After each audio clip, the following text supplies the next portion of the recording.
کاف میں ایک پرستان تھا۔ اس پرستان میں بہت خوبصورت پریاں رہتی تھی۔ وہ پریاں ہر وقت خوبصورت لباس میں ملبوس رہتی تھی۔ ان پریوں میں 5 پریاں جن کے نام ستارہ، پھول، نیلم، گلابی اور ریشم پری تھی۔ ستارہ پری باقی 4 پریوں سے بڑی تھی۔ وہ پریاں پرستان میں بہت خوش تھی۔ ایک مرتبہ ریشمی پری نے باقی پریوں سے کہا کہ کیوں نہ انسانوں کی دنیا کی سیر کی جائے۔ پریوں نے ریشم پری کی ہاں میں ہاں ملا دی، جبکہ ستارہ پری اس پر آمادہ نہ ہوئی۔ اس نے صاف انکار کر دیا۔ اس نے کہا ہم لوگ انسانی دنیا کے راستوں سے ناواقف ہیں۔ انسانی دنیا میں اچھے لوگ بھی ہیں اور برے لوگ بھی۔ ہم کسی مصیبت میں نہ پھنس جائیں۔ لیکن ریشم پری نے اس کی بات پر عمل نہ کیا اور اگلے دن اڑنے والے قلین پر بیٹھ کر روانہ ہو گئی۔ وہ اڑتے اڑتے بہت دور پہنچ گئی۔ وہ تھک چکی تھی۔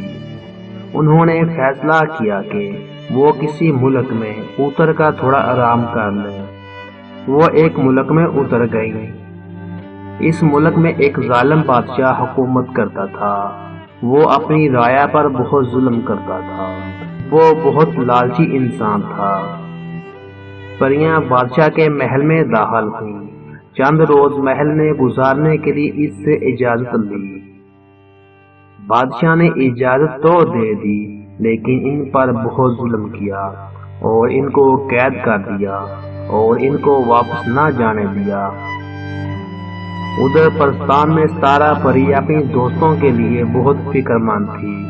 اس نے کوہقاف کے بادشاہ بزرگ سے بات کی۔ کوہقاف کے بادشاہ نے اپنے بیٹے کو حکم دیا کہ وہ پریوں کو ڈھونڈ کر لائے۔ بادشاہ کے بیٹے کے پاس ایک چراغ تھا۔ وہ چراغ اس کو ہر چیز کے بارے میں بتا دیتا تھا۔ چراغ نے اس کو پریوں کے بارے میں بتا دیا۔ بادشاہ کے بیٹے نے کچھ سامان ساتھ لیا اور اپنے سفر پر چل پڑا۔ اس نے اس ملک میں جہاں وہ بادشاہ حکومت کرتا تھا اعلان کروایا کہ جو شخص پریوں کو اس کے حوالے کر دے گا تو اس کو کوہ کاف لے جائے گا اور کوہ کاف کا بادشاہ بنا دیا جائے گا اور اس کی شادی پرستان کی ملکہ سے کی جائے گی۔ جب ظالم بادشاہ نے یہ اعلان سنا تو اس نے فوراً کوہ کاف کے بادشاہ کو بلایا۔ ظالم بادشاہ نے اس کو بتایا کہ پریاں اس کے قبضے میں ہیں۔ شہزادے نے کہا کہ انہیں کوہ کاف کے بادشاہ کے حوالے کر دیں اور بادشاہ کی دی ہوئی یہ سوغات کھا لیں۔ ظالم بادشاہ نے سوغات کو کھا لیا تو وہ مر گیا، کیونکہ کوہ کاف کے بادشاہ نے اس میں زہر ملا دیا تھا۔ پریاں بہت خوش تھی۔ وہ لوگ فوراً پرستان پہنچے۔ ستارہ پری پریوں سے مل کر بے حد خوش ہوئی۔ پریوں نے عہد کر لیا کہ وہ آئندہ کسی بڑے کی رہنمائی کے بغیر کہیں اور جگہ پر نہیں جائیں گی، اور ادھر ظالم بادشاہ کے مرنے سے رعایا بہت خوش ہوئی۔